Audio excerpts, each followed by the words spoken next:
ito po ay pagpapakita na talagang hindi nakakalkal ang lawak at lalim nitong sindikato na ito sapagkat hindi nga ginagalaw itong Ilocos Norte at hindi rin po ginagalaw itong involvement ni Sandro Marcos. Nakapokus na lamang ngayon kay Saldico, and then ang kay Martin Romualdez sinihilot nila as if wala siyang alam kundi mga congressman lang at sila Saldico ang nakakaalam nito. Kaya binabanggit din ni Mayor Magalong na malamang mas gusto ni Marcos at Romualdez na tumakas at hindi na bumalik sa Pilipinas itong si Saldico. Pero sapagkat alam nila na marami po ang ibubulgar at ibubunyag ni Saldico na talagang ikababagsak ng gobyerno ni Marcos at Romualdez sakaling tumuga at ikanta ito ni Saldico. Pero with or without Saldico pansamantala, habang hindi pa ito hinahabol dahil pinatago at pinatakas na ito nila Marcos, nandyan po yung mga gang of alipores na mga sindikato sa budget at operation sa pangungulimbat sa Kabanang Bayan na pinangalanan ni Mayor Magalong. Mabuti pa to si Mayor Magalong, may bayag to kumpara kay Ping Lacson, ano? Si Ping Lacson, pakwento-kwento na may 67 daw initially na mga members ng House of Representatives na involved sa mga flood control projects at sa mga anomalya ng pandarambong. Wala man siyang pinangalanan. Mabuti pa ito si Mayor Benji Magalong, pinangalanan niya ang mga involved sa sindikato ni Romualdez. Si Saldico, si J.J. Suarez, ito ayon to kay Mayor Magalong ng Baguio City, si Dong Gonzales, si Garjola, si Congressman Momo, si Stella Kimbo, si Jojo Ang, si Eric Yap, no? At itong si Ponyong Gabunada na bagman ni Romualdez. Pag-uusapan po natin itong inilantad kamakailan lamang ni Baguio City Mayor Magalong na hindi lamang si Saldico ang bumubuo ng sindikato sa pangungulimbat at pandurukot at mga pagmaniobra sa Kabanang Bayan sa pamamagitan ng parang mafia at criminal syndicate operations sa budget process. Ayun, pinangalanan po ni Mayor Magalong na dapat ito din ay ipatawag ng ICI at gawan din po ng hakbang ni Marcos Jr. kung totoo na hindi nila ito kasabwat. So mga alipores ito ni Martin Romualdez ang pinangalanan ni Mayor Benji Magalong, no, sa kanyang parang isang podcast interview. Una sa listahan doon si Senior Deputy Speaker Dong Gonzales, no. Isa din po itong kontraktor bago maging kongresista at halos buong pamilya nito hindi lamang nabubuhay sa politika kundi sa pangungontrata rin mula sa kaban ng gobyerno. So there are reports na mga 4 to 5 billion pesos pala ang mga flood control projects in the last 2 budget cycles na ipinatupad ni Dong Gonzales diyan sa area ng Pampanga. At ang report ay lahat ng mga style nila pareho kay Saldico. Mataas na po yung 40% ang reality ng project. Ibig sabihin 70% dinambong, pinartida, kinatay. Mantakin po ninyo yan mga kababayan. So, si Senior Deputy Speaker Dong Gonzales na ito, I think hindi na siya tumakbo, anak niya niyang tumakbo at congressman ngayon, taga Pampanga po ito, no? At itinuturo sa revelations ni Mayor Magalong na isa ito sa mga pasimuno ng katayan kung paano nila kinakatay ang budget, no? At ang seste, ang pinaka-author at orchestrator si Martin Romualdez. Maliban kay Dong Gonzales, pinangalanan din po ni Mayor Magalong itong si J.J. Suarez, no? Numero 1 din ito, suki din ito ng ombudsman, ano? Mga lubak-lubak ang kalsada nito sa Quezon Province, no? May mga ospital na hindi matapos-tapos, billions of pesos din po ang itinuturo nito sa kanya na mga anomalya. At suki ito ng ombudsman sa mga kaso. So dalawa na, no? Si David J.J. Suarez, mga tirador ni Romualdez at ni Marcos para wasakin ang pagkatao at ang integridad ng mga Duterte. Mga asong ulol ang tawag ni Governor Chavit Singson sa ganitong uri ng mga alipores na mga politiko. So si Suarez, si Dong Gonzales, lumalabas din po ang pangalan nito ni Garjola. Si Garjola po ay kontraktor ito na naging kongresista kapareho din kay Dong Gonzales. At si Garjola, itinuturo ito na nagmamay-ari ng isang mansyon. Iyon pa lang po ang nadiskubre sa California, no? Mababa na naman ang value ng mansyon niya. Umaabot lang naman ng 590 million pesos. Mahigit kalahating bilyon. At ginamit pa ng kulukoy na ito na si Garjola ang pangalan ng mga construction workers, no? Party list ito, CWS. Party list, no? Ng mga construction worker daw. Kulukoy. Ginamit mo pa ang pangalan ng mga construction workers. So kasama ito sa mga gang of mataderos, tagapagkatay ng budget, no? At tagapagsindikato sa budget, no? Gonzales, si Don Gonzales, JJ Suarez, si Garjola. Pinangalanan din po itong isang nagngangalang Stella Kimbot ng Marikina. At ito po ay sangkot din sa cover-up ng mga budget insertions at mga pinalusot nila Romualdez at Saldico. At ang binabanggit ni Mayor Magalong dapat maimbestigahan din. So maliban kay Stella Kimbot, binanggit din po ang pangalan nito ni Jojo Ang. Kilala ko ito, no? Pamilya ito ng mga kontraktor, no? At ang pamilya nito ay itinuturo na sa loob ng halos 3 taon hindi pa natatapos ang controversial na flyover sa Iloilo City. No, paborito ito na kontraktor ng mga politiko sa Iloilo. At alam niyo na kung sino mga politiko sa Iloilo. So itong si Jojo Ang, party list din ito ng Uswagwa Saag Ilonggo. Uswagwa Saag Ilonggo. At kontraktor ito, wala naman itong alam talaga sa Congress. Pumasok ito sa Kongreso para magdiskarte sa pangungontrata. Kilala ko itong pamilya na to, no? I know the background of this family at anong negosyo nila. Kaya hindi katakataka na ito ay pinangalanan ni Baguio City Mayor Magalong, si Jojo Ang ng Uswagwa Saag Ilonggo Party List. No? Isa pa si Eric Yap, party list din ito bago maging congressman doon sa Benguet sa may Mountain Province. No?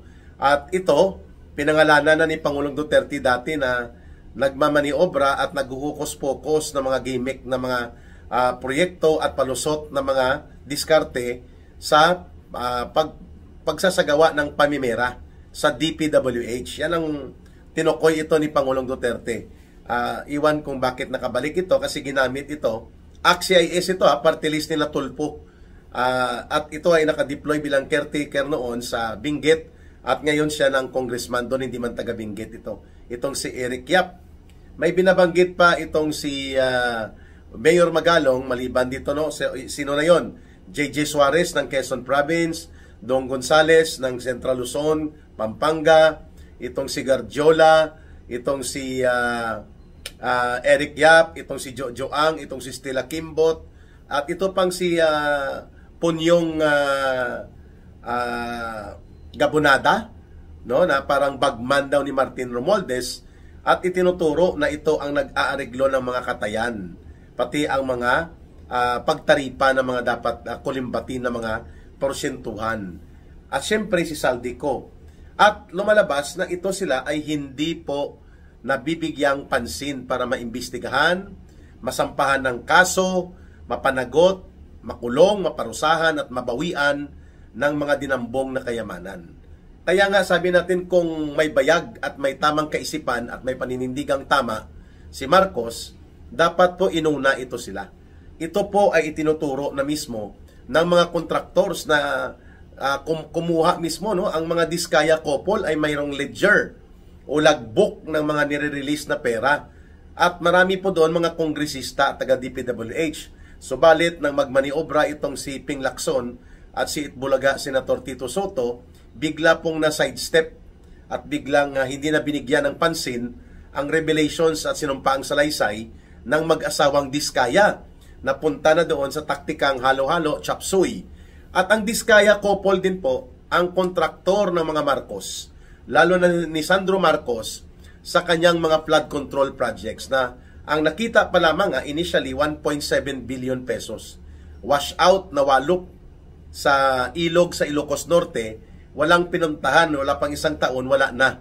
Pero ang sinasabi ni Governor Chavit Singson, ang kontratang nakuha ng mga Diskaya sa Ilocos Norte umaabot sa 31 billion pesos.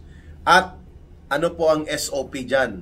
Sila mismo ang nagbanggit nito. Sabi ng mga Diskaya, under kay Marcos na administrasyon, ang SOP ay minimum of 25% to 30%. So ibigay natin ang 25%. 25% of 31 billion is mga 7.5 billion pesos. Ano po ang sagot dito ni Marcos Jr.? Ano ang pagpapaliwanag dito ni Sandro Marcos? Bakit bilyon-bilyon ang mga kontratang napunta sa isang kontratista lang na pinangalanan pa? Nadulas siguro at nabigla si Marcos na pangalanan niya itong mga Diskaya couple na ito. So, ito po ay pagpapakita na talagang hindi nakakalkal ang lawak at lalim nitong sindikato na ito sapagkat hindi nga ginagalaw itong Ilocos Norte at hindi rin po ginagalaw itong involvement ni Sandro Marcos. Nakapokus na lamang ngayon kay Saldico, and then ang kay Martin Romualdez sinihilot nila as if wala siyang alam kundi mga congressman lang at sila Saldico ang nakakaalam nito. Kaya binabanggit din ni Mayor Magalong na malamang mas gusto ni Marcos at Romualdez na tumakas at hindi na bumalik sa Pilipinas itong si Saldico. Pero sapagkat alam nila na marami po ang ibubulgar at ibubunyag ni Saldico na talagang ikababagsak ng gobyerno ni Marcos at Romualdez sakaling tumuga at ikanta ito ni Saldico. Pero with or without Saldico pansamantala, habang hindi pa ito hinahabol dahil pinatago at pinatakas na ito nila Marcos, nandyan po yung mga gang of alipores na mga sindikato sa budget at operation sa pangungulimbat sa kaban ng bayan na pinangalanan ni Mayor Magalong. Mabuti pa to si Mayor Magalong, may bayag to kumpara kay Ping Lacson. Si Ping Lacson, pakwento-kwento na may 67 daw initially na mga members ng House of Representatives na involved sa mga flood control projects at sa mga anomalya ng pandarambong. Wala man siyang pinangalanan. Mabuti pa ito si Mayor Benji Magalong, pinangalanan niya ang mga involved sa sindikato ni Romualdez. Si Saldico, si JJ Suarez, ito ayon to kay Mayor Magalong ng Baguio City, si Dong Gonzales, si Garjola, si Congressman Momo, si Stella Kimbo, si Jojo Ang, si Eric Yap, no? At itong si Aponyong Gabunada na bagman ni Romualdez. So all of this na mga revelations ay alam din po ito sa loob ng Kongreso. Subalit sila din po ang nagtatakip, sila din po ang nagpapalusot. Kaya nga dapat i-abolish na yung Congress na yan At dapat pumunta na tayo sa parlamento. At wala na itong mga kurakot at magnanakaw na mga politiko, dapat ikulong ang mga ito, bawian ng kayamanan. Ngayon nga hindi mabawi ni Marcos ang 4.7 billion na mga worth. 4.7 billion pesos na worth ng mga eroplano, helicopter na alam natin, hindi yan ibinunga ng hard work ni Saldico. Ibinunga yan ng kanilang hard corruption, hard plunder sa kaban ng bayan. So hindi nga masekwister, hindi nga makapile ng kaso. Dapat unahin na po ito sila. At tama ang binabanggit ni Mayor Magalong. Ipatawag ito sila. O bakit may mga kontrata at may mga proyekto na ghost itinuturo sa inyo? Lumalabas pati pala sa tinatawag na farm to pocket roads. Wala namang kalsada pero may budget kaya tinatawag na farm to pocket roads imbis na farm to market road. Involved sila Saldico. Mantakin mo, ang per kilometer price lang dapat sa kontrata ng DPWH 15 million per kilometer. Kay Saldico 300 million per kilometer. Ang nagsabi niyan si Senator Sherwin Gatchalian at naka-record po yan. Sindikato talaga. Mantakin mo ang farm to pocket road ni Saldico, kinuha niya sa DPWH na kontrata Ang kanilang ipinatupad na kontrata, ang standard na magandang kalsada na yan, for every 1 kilometer of road construction, the budget should only be 15 million pesos. Uulitin ko kay Saldico, 300 million pesos per kilometer. My goodness, makapagpatayo ka na niya ng tulay, makapagpatayo ka na niya ng building, no? Kalsada 1 kilometer. Kaya nga hindi katakataka na pinatakas nila Marcos at Romualdez si Saldico. Pero bakit hindi ginagalaw itong sila JJ Suarez? Sila Dong Gonzales umuwi na yata, nandyan lang sa Pampanga. Itong si Garjola, itong si Congressman Momo, si Stella Kimbo nandyan lang sa Marikina. At pati po itong bata-bata ni Romualdez na si Gabunada. And many more. Sila Jojo Ang nandyan din. Pati po ito si Eric Yap. Bakit hindi sila pinapatawag? bakit hindi sila ibinubulgar at bakit hindi sila hinahabol ng Anti-Money Laundering Council. Bakit hindi sila pinaprioritize dito sa Senate Blue Ribbon Committee? Kasi magkakasabwat, magkakabarkada. Tandaan natin, galing din yan si Erwin Tulfo dyan sa Kongreso. At alam niya po ang mga diskarte na ito. At kung siya ngayon ang caretaker at in charge sa Senate Blue Ribbon Committee, what would you expect from Erwin Tulfo? Si Boy Bendalo, si Lobender. Walang alam ito sa batas at walang alam sa patas na pag-imbestiga. At involved ito, ang Eric Yap na yan, barkada nila yan eh. Yan ang party list nila dati sa ACT-CIS, naging party list representative nila po ito. Kaya, hindi po natin ito tatantanan. Mabuti po at nagsasalita at nagpapahayag si Mayor Magalong at kanyang ibinulgar itong mga sindikato na tuloy-tuloy po na nagsasagawa ng mga pagbubunyag ngayon si Mayor Magalong. Sana po, mga kababayan, ay wag po nating tantanan na ipanawagan ang pananagutang ito. Mantakin mo kay Saldico, ngayon ko lang nalaman, kung hindi ko pa nakita ang video interview kay Senador Sherwin Gatchalian. Sabi niya, the standard of road construction na magandang kalidad na for every kilometer is only 15 million for every 1 kilometer. Meaning 15,000 per meter. Kay Saldico, nako, 300 million per kilometer. Mantakin nyo yan, mga kababayan. That means, umaabot po ng 30 or 300,000 per meter. Kay Saldico, kaya umaabot ng 300 million per kilometer. Magkano ang overprice? Diyos mio, from 15 million to 300 million. At wala bang pwedeng sumita? Walang pwedeng maglatigo at magbaston kay Saldico sa kanyang pangungulimbat na ito? Wala. Kasi kasabwat yan si Romualdez. Tinolerate yan ni Marcos, pinakinabangan nila yan. At pati itong mga pinangalanan na ngayon ni Congressman o ni Mayor Benji Magalong. So, tama lang ang panawagan ng Iglesia ni Cristo na dapat ang investigasyon ng ICI o ng investigative body na binuo ni Marcos, kung totoo at tunay po sila na nais nilang ibulgar sa mamamayan ang lalim, lawak at kalubhaan nitong pandarambong ng kaban ng bayan at pagnanakaw at pangungurakot sa pundo ng mamamayan, the investigation should be transparent at dapat televised para makita ng taong bayan na talagang walang tinatago at walang sinasanto, walang sinisino. Subalit, hindi po pumayag itong mga members ng ICI na ito, patago-tago ang kanilang investigasyon. Magdududa katuloy. At tama lang ang timing ng panawagan ni Mayor Magalong, o bakit hindi pinapatawag?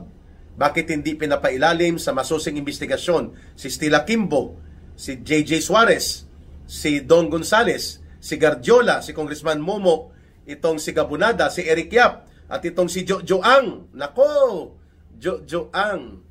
Hindi nila matapos-tapos ang problema dyan sa flyover na nagkakaroon po ng engineering design problem. 3 years na hindi pa nagagamit halos ng mga motorista. At nakakapagtaka bakit hindi po ito ipinapatawag na managot itong grupo nila Jojo Ang, sapagkat pamilya nila ang nangontrata dyan. At ano pa ang involvement ni Jojo Ang? Itinuro din po ito doon sa kay Leandro Liveste, na siya po ang pasimuno ng mga suhulan. According kay Congressman Leandro Liveste, lumabas ang pangalan ni Jojo Ang. Active pa po ito, taga Iloilo ito. Hindi ko kababayan pag ganyan ang record niyan. Si Miriam Defensor, kababayan ko yun. Pati ang congresswoman ng Iloilo City, si Jamjam Baronda, pinapacheck na rin dapat daw. Kasi yun din ang problema, mga hindi matapos-tapos na mga flood control projects at obviously overpriced according sa initial report ng ICI. Ayun. At sa grupo mismo nila, Secretary Vince Dizon, at pinuntahan pa nga ito ni Bongbong Marcos Jr. So, ito ang dahilan kung bakit pinatago na si Saldico at baka tumuga siya na hindi lang naman siyang nakinabang. Mantakin mo, 300 million pesos per kilometer ang budget niya sa pangungontrata niya sa mga proyekto ng gobyerno. Yun ang kinukubra niya. Ang actual implementable budget is only 15 million per kilometer. Pwede na ang kalsada. Ang pinag-uusapan natin, farm to pocket road. At involve ang kapatid niya dito na si Christopher Ko sa pinangalanan sa mga resulta ng investigasyon. Kaya hindi po natin masisisi ang taong bayan kung ganito ang antas ng pagkagalit, kung ganito ang lalim at lawak ng diskontento at pagkayanig ng taong bayan sa sambulat ng iskandalo na nangyari sa pangungontratang ito ng pangungulimbat sa ilalim ni Marcos. Third point ni Ka-Eric, walang saysay po ang anumang investigasyon ni Erwin Tulfo, ni Ping Lacson at nila Tito Soto kung hindi po maisasampahang kaso laban kay Romualdez, kina Saldico at sa mga aliporis nila, at hindi gagalaw ang Anti-Money Laundering Council para po singilin, pabayarin po sila Saldico, i-confiscate ang kanilang bilyon-bilyon na mga yamang nakaw o yamang hindi may paliwanag na malamang sa malamang nanggaling po sa kaban ng bayan. Yan po, kung hindi gagawin ni Marcos yan, lalo pang maggagalit ang taong bayan. At lalo pa po na babalikan nila ng mas malawak na protesta at pagkilos ang gobyernong ito ni Marcos. In fact, ang mga estudyante ngayon at iba't ibang mga universidad, mga teachers, mga guro, sumasama na every Friday po nagkakaroon ng mga Black Friday protest and walkout in the different schools, colleges, and universities. At kaya nga hindi po natin mapipigilan na manumbalik muli ang pagkagalit ng tao. Mantakin po ninyo, si Saldico nagliliwaliw parang turista. Hindi man lang pinakansila ni Marcos Jr. ang kanyang pasaporte. Kasi kung kansilado ang passport niya, automatic po palalayasin si Saldico sa lugar kung saan siya nananatili sapagkat magiging illegal alien po siya. Ayun! O bakit hindi ginagawa yan? Sapagkat ayaw gawin. And in fact, ang binabanggit nga ni Mayor Magalong, naniniwala siya na ang nagpatakas mismo kay Saldico, si Martin Romualdez. No, hindi lang po dinugtong ni Mayor Magalong. Hindi lang si Martin Romualdez, kundi pati si Bongbong Marcos Jr. Kasi baka ituga niya na magkano ang mga binigay na pondo kina Marcos, kay Sandro, sa tatay niya at sa nanay niya. Alam lahat yan ni Saldico. And even itong pagkakabulgar ngayon ng pagkakaroon nitong mga kontrata na 31 billion pesos na kontrata na napunta sa mga Diskaya couple na ito, at yan ay nandyan sa Ilocos Norte. At ito ay malamang sa malamang mga kontrata na nanggaling sa pondo na naka-allocate mula kay Sandro Marcos at sa kanila mismo. Sabi ni Governor Chavit Singson, kung pagbabatayan daw ang computation na 25% SOP kaagad ang kinakaltas at i-cash advance mo yan ahead bilang kontratista ng mga magnanakaw na politiko, hindi bababa sa 7.5 billion pesos ang nakuha na SOP sa 31 billion pesos na kontratang napunta sa mag-asawang Diskaya. Kalunos-lunos talaga.